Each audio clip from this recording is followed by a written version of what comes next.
Hello, I'm Dr. Missick. Welcome to this episode of Voice the Word. And in this program, I'm going to talk about a very important discovery of Aramaic documents and scrolls found in Egypt belonging to a Jewish community in Egypt from before the year 400 BC.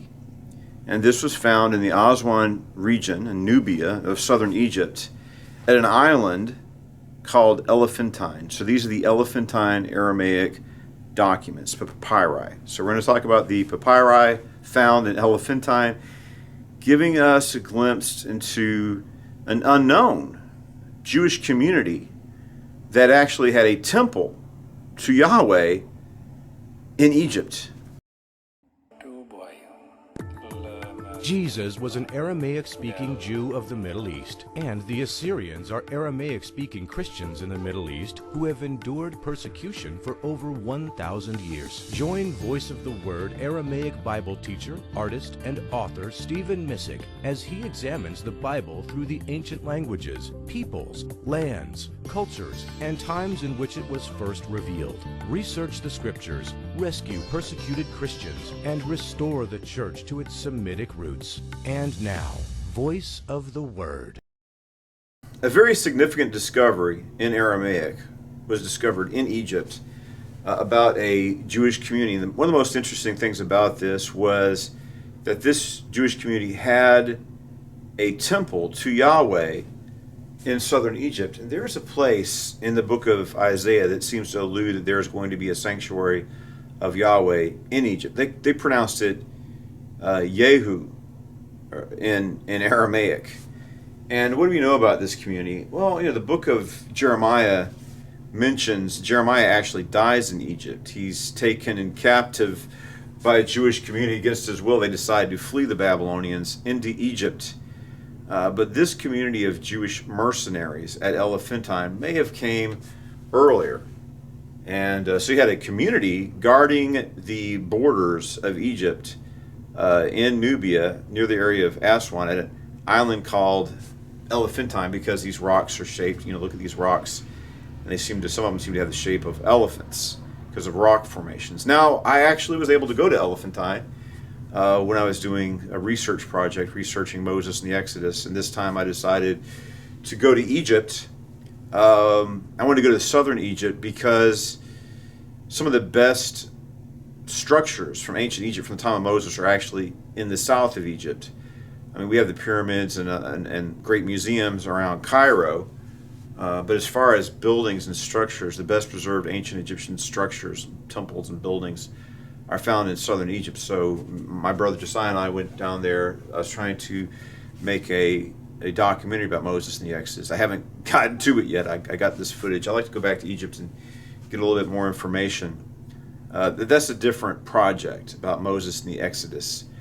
And the reason why I'm doing that is because there's a lot of sensational, it's kind of amazing to me how you get these sensational or extreme theories, and for some reason that aren't biblically correct or scientifically, historically correct, and yet they become very popularized, and a lot of people are convinced. But if you do scrutiny, it's like, this theory doesn't add up, doesn't follow the Bible. And I mean, people espousing incorrect, biblically and historically incorrect theories, they make documentaries and they're able to popularize their erroneous, bad scholarship. So it's like, man, you get these documentaries out there that are just got all kinds of false information that aren't representing scholarship and the truth of the Scriptures. So it's like, well, maybe I should make a documentary just showing people, it's like, look, let's look at what the Bible says, let's look at what we know from history, and see what's the most likely route of the Exodus, the most likely location of Mount Sinai. So that's the project I was working on. So anyway, we ended up finding ourselves at Elephantine Island, and I was able to explore the area where the Temple of Yahweh was built. Now, when we're looking at the Elephantine Jewish community, we're looking at probably a non-Torah Judaism, right? A form of Judaism where the center of Jewish life is not the Torah. In fact, this Jewish community may have been unfamiliar with the Torah. And that seems very shocking to us because that's how we conceive of and understand Judaism, is through the Torah. But there are other examples of non-Toristic or Judaism, forms of Judaism that aren't centered around the Torah. And we see this in the book of Enoch. I think it's Margaret Baker wrote this book on the book of Enoch, arguing that this was, well, just look at why did this community, this Jewish, the Enochian Judaism, why did they choose Enoch, of all people, as their primary prophet? And one of the reasons is we have a revelation that's more universal, right? The Torah is exclusive towards the Jewish people, right? It sets them apart and it distinguishes them from everybody else in the world, right? How they eat, circumcision, other factors of the life in the Torah.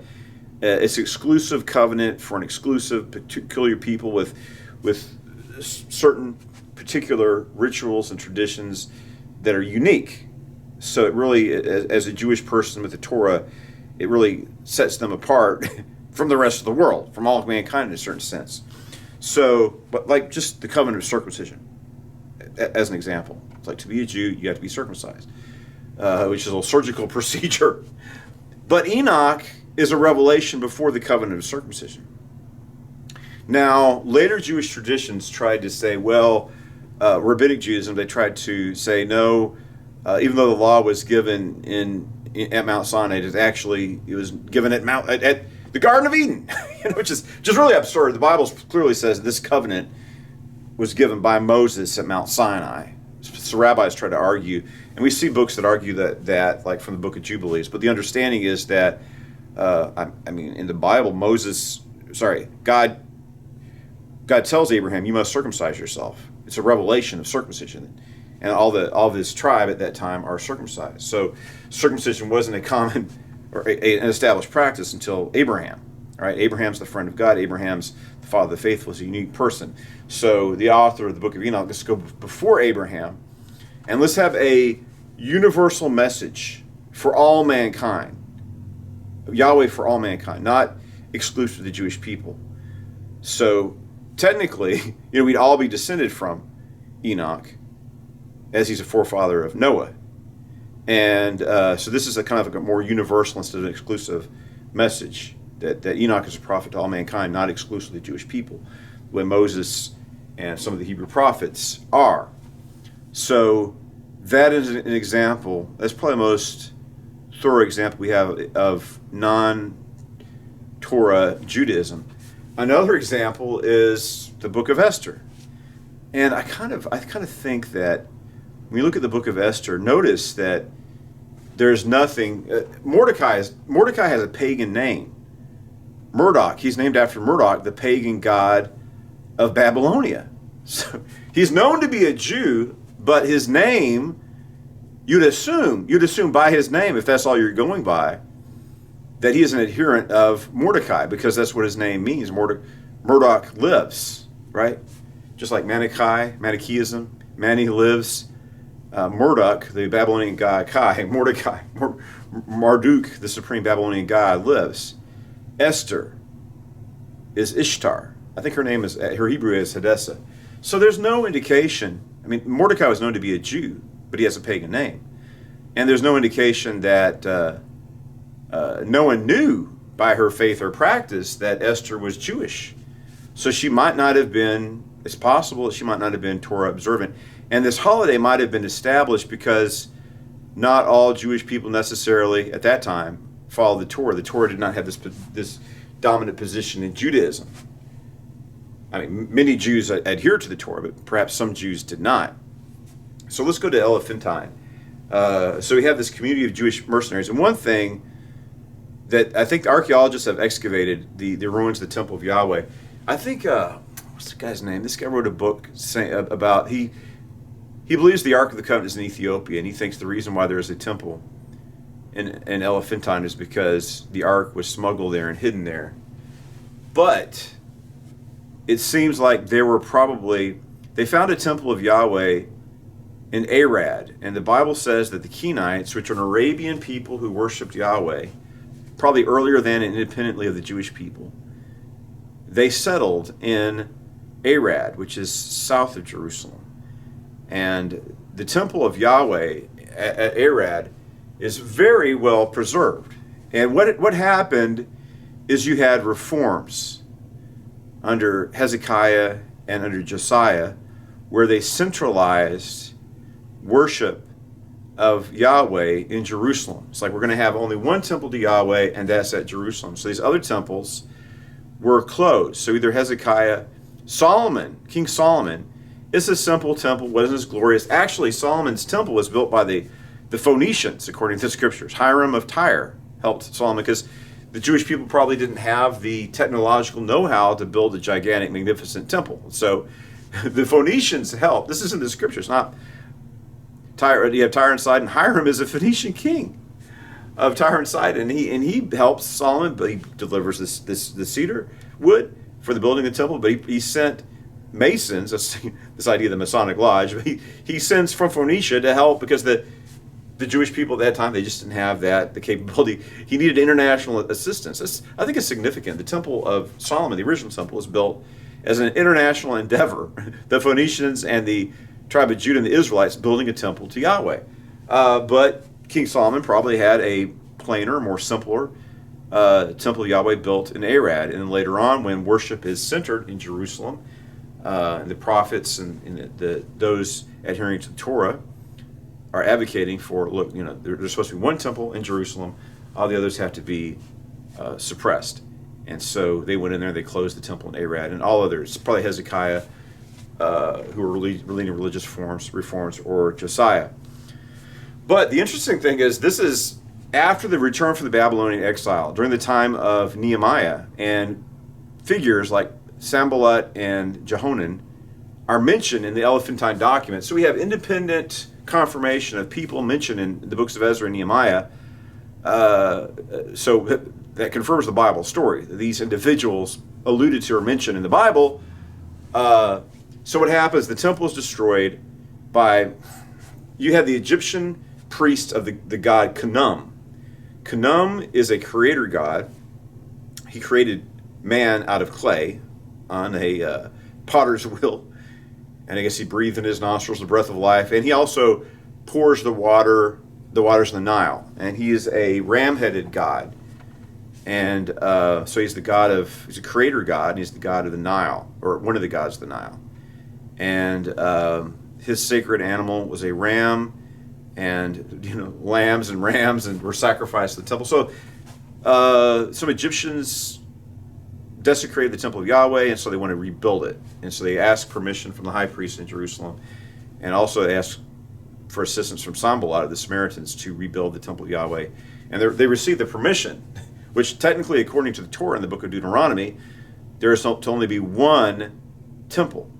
And that's what it doesn't say. Actually, the Samaritans say that one temple is to be on Mount Gerizim, but the Jewish understanding is that temple is to be in Jerusalem. But nonetheless, they allowed this temple to operate until it's finally closed down and abandoned again. But it served the needs of this community of Jewish mercenaries who are defending the borders of Egypt, probably serving under the Persians and others while Egypt was a Persian territory.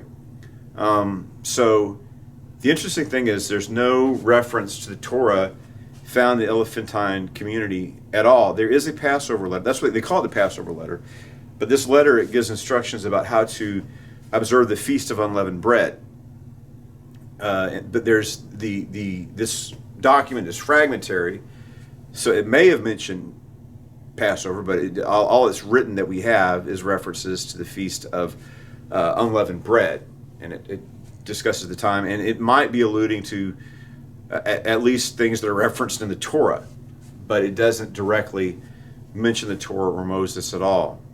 So this has caused some people to think that the Torah didn't have the dominant position. But we understand we're looking at 175 documents, and the only thing close to a manuscript of a biblical document is the story of Ahikar, the sage, the counselor to the king.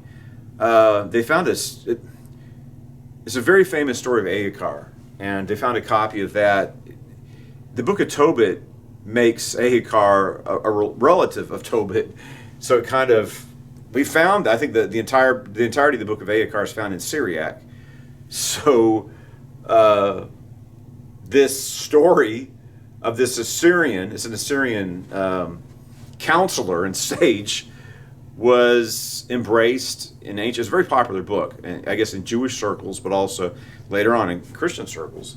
But in pagan circles, you had this character of Ahikar, and they found fragments of the book of Ahikar, but no biblical documents. The thing is that, a lot of scholars say, see, it's a later contrivance.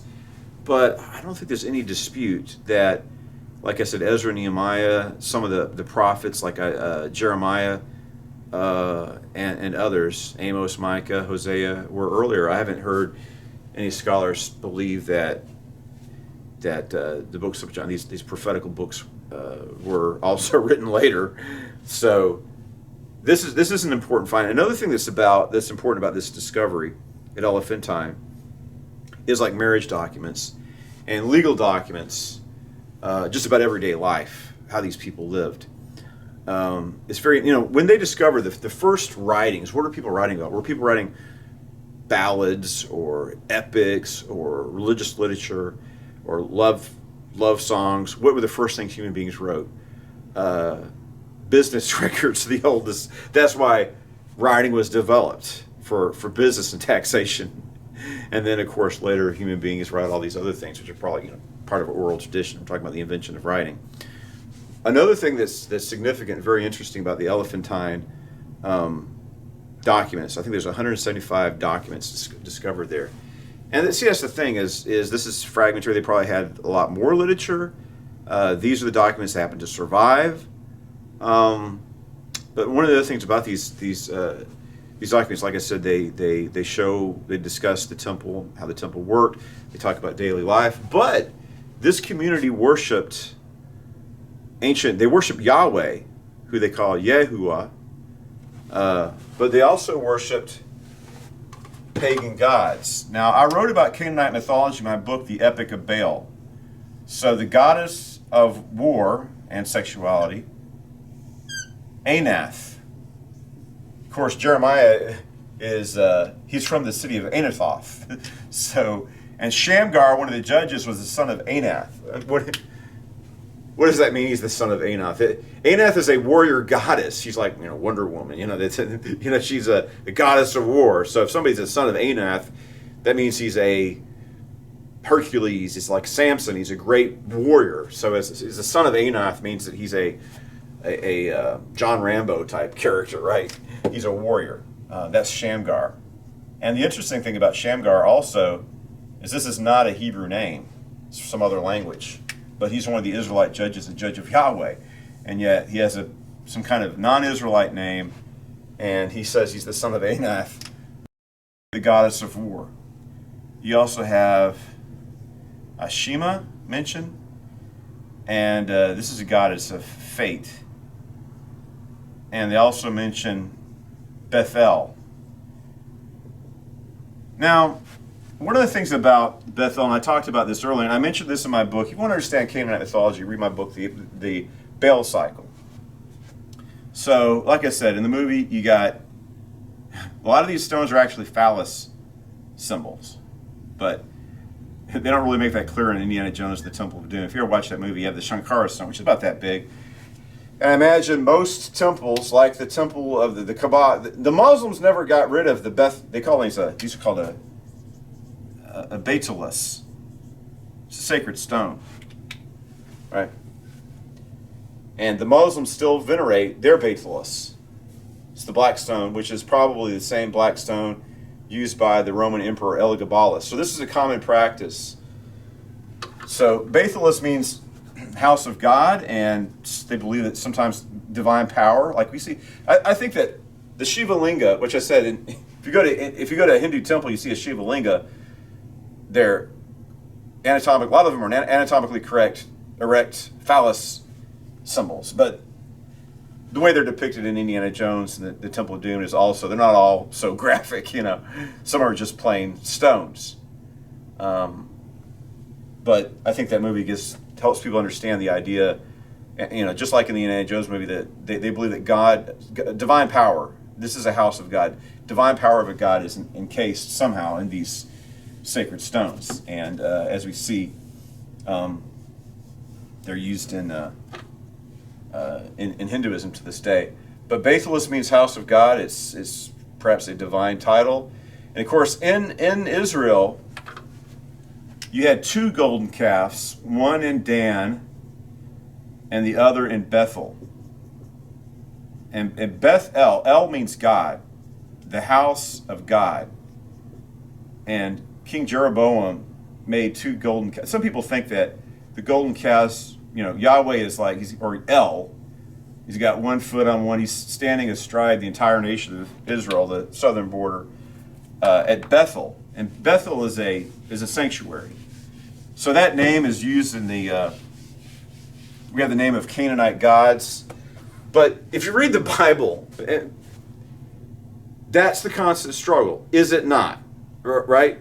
The Israelite prophets, because these pagan practices are so deeply ingrained in Israelite religions that the prophets are constantly railing against this. And notice, and people are like, oh, this disproves the Bible. It doesn't disprove the Bible. They're worshiping pagan gods, because that's what the Bible said. That's what the Bible says is that's the constant struggle of the prophets, is they want the Israelites to be true to the one God, and they're worshiping all these other Canaanite gods as well. Look at the book of Jeremiah. What happens? He's taken against his will to Egypt. Probably it could be related to this community we find in Elephantine. Maybe some of the people that took Jeremiah, maybe they're their way all the way down to Nubia, possibly. But they get to Egypt, and the people start worshiping the Queen of Heaven again. And Jeremiah's like, "What are you doing?" And the people say, the kings of Israel, they worshipped the Canaanite gods, Shamash and Asherah and Anath and all these other gods. And it's like, since we abandoned the worship of the Canaanite gods and become devoted only to Yahweh, they worship Yahweh as the supreme God, as the one true God, but they're worshiping these other gods. And as we see in the Elephantine community, that's a temple to Yahweh that they're worshiping at, right? Is that they're worshiping, these Judeans, these Jewish people in southern Egypt, are adherents of Yahweh, but they're also worshiping, apparently, and some people try to interpret this differently, but they're worshiping, Anath and Ashima, two Canaanite goddesses, and they're mentioning the Bethelus, or Bethel, which probably has a pagan connotation as well. But Jeremiah is like, why are you, God's judged you, and here you are going back to the pagan gods again. And it's like, well, we're doing okay, but while we're worshiping Yahweh and the pagan gods and goddesses, and when we left off of worshiping the pagan gods in addition to Yahweh, that's when all the bad fortune came to us. Or maybe things get better if we go back to reverting to the pagan gods. So that's what Jeremiah is saying. And it says the same thing in Ezekiel. It says when Moses went, this is much earlier, and this is the question, is like, Moses seems to be missing in Elephantine. There's no reference to the Torah and all in these 175 documents. But what does that prove? It's just 175 documents. Plus, there might have been references that haven't survived. We probably only have a small fragment of the documents that passed through people's hands in Elephantine. But Moses himself and Joshua mentioned that when Moses goes down to Egypt, says, Yahweh, the true God, sent me to tell Pharaoh, let my people go, and to take you to Mount Sinai and to the promised land. And it says in the book, I think chapter 20 of Ezekiel, that when Moses got there to appeal to the people to worship Yahweh, they were worshiping Egyptian and Canaanite gods. And then when they finally take the promised land under Joshua says, choose ye this day whom you will serve, the gods you are worshiping across the river and in Egypt, or the Lord. As for my house, we will serve the Lord. So I don't understand why people, when they see it, the Bible says throughout the entire Old Testament that they're worshiping pagan gods. And then we find evidence that they're worshiping Yahweh, but they're also worshiping pagan gods. What do you expect to find? It's like, this is after the time of, apparently, Ezra found, this also happened under Josiah. He searched for and discovered and put together the Torah. Ancient scrolls. Some people, if the conspiracy theories are like, maybe Ezra just made it up. That's not likely. So some people are trying to put that theory out there, but it does seem that Ezra searched for, discovered, assembled, and introduced and promoted the Torah. It might have taken a while. Like I said, the book of Esther seems to be written it doesn't mention Yahweh at all, or God specifically either, but it has the names of pagan gods, Marduk and Mordecai and Ishtar and Esther. So it's very interesting. And this is, of course, shows the importance of Aramaic. Very important discovery, giving us insight to a lost and forgotten. Nothing was known about this community except you have Isaiah's prophecy that there will be a temple of the Lord in the land of Egypt. Now, in conclusion, you had this temple. This is probably the temple that Isaiah was referring to. However, later on, I mentioned this a couple of Sabbaths ago when I was teaching. You had the high priest Onias, and he and his family considered themselves the legitimate high priest. There's a hereditary line. They were the high priests, and what happened? They were some scoundrel bribed the Syrian Greek king to depose the high priest and install this guy named Jason or whatever. So he paid for the office to be given the office of the high priest by the king. So the true high priest, legitimate high priest, was deposed and exiled. And eventually this family, the Oneids, went to Egypt and Leontopolis, just around the Cairo area. They built a temple which existed until after the Jewish War, and this temple was demolished around the year 74 AD. So first, a temple was made to serve the needs of the Jewish community around the year 400 BC in southern Egypt. I mean, it's just not possible at that time or practical for them to make pilgrimage and participate in the rituals in the Jewish temple. It's very, very far. So a concession was made for them to have a temple in Egypt. And of course, that concession was not going to be made again. And later on, it seems when the temple is destroyed, it's like, okay, you can offer certain types of sacrifices, but no, only the blood sacrifices of these animals can be made in Jerusalem. I'd have to look at all the scrolls and see if that's the case. Someone is trying to argue that. So 175 documents. And the interesting thing, like I said, is marriage contracts and things like that. We see the same thing in the Cave of Letters from the year 130. I think it's Babatha, this Jewish woman, got caught up in the revolution, and she has many of her legal documents, and things like that are important for historians. I mean, yes, we want to know the facts of history. We want to know about religious beliefs, but it's also very helpful to see the mundane aspects of normal life, like business records, wills, marriage, divorce decrees, and legal contracts and things like that. Really give us perspective in how people live their and we get religious knowledge about that, because making oaths or promises before God in the legal documents, or alluding to or referring to God or these gods, help us to understand aspects of religion as well. So the documents discovered at Elephantine in Aramaic, it's a pivotal and very important archaeological discovery that does confirm certain people, the existence of certain people, independent confirmation of the story of Nehemiah. But then a totally new and unexpected perspective in the life of a obscure and lost Jewish community worshiping Yahweh in southern Egypt around the year 400 BC. Research, rescue, and restore. Help Voice of the Word and Aramaic Christian Ministries mission research the ancient languages, peoples, lands, cultures, and times of the Bible. Rescue persecuted Assyrian Christians in the Middle East and restore Christianity to its original Semitic roots. For Stephen Missick's books, online giving, and other resources from Aramaic Christian Ministries, visit www.stephenmissick.com. Join us next time on Voice of the Word as we research the Scriptures, rescue persecuted Christians, and restore the church to its Semitic roots.